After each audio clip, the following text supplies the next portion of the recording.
And I just think to myself, well, that's a guy that's never been in a fight in school or got slapped in the head.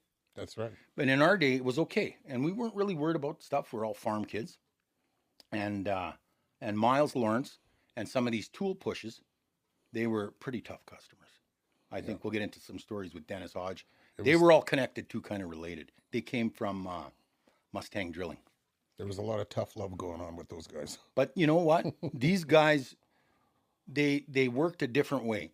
You wanted to impress them because these guys knew everything, and they were hard workers. They were strong. They were lean, and you're making money, and this was the right way to do it. There was no doubt.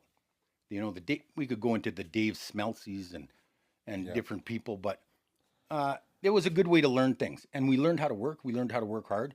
Sure, we did a lot of crazy things. You're going to hear about that, but it was really good to start that way.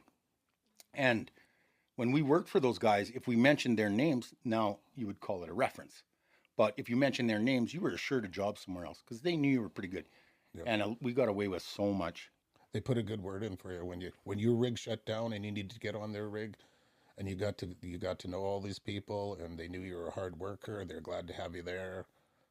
Yeah. All that stuff. So you started with Lee Ross Drilling and Urban Wanke. Tell us a little bit about Urban Wanke because I know him. He's one of my favorites.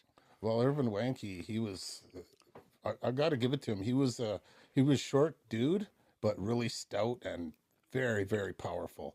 The first time I seen his power was when he was our neighbor out by Busby, where my mom's farm is, and he come over and help us sometimes. And one time I seen him pounding these big spiked nails into the lumber. I seen sparks coming off that when I was a kid. I couldn't believe it. I'm not shitting you.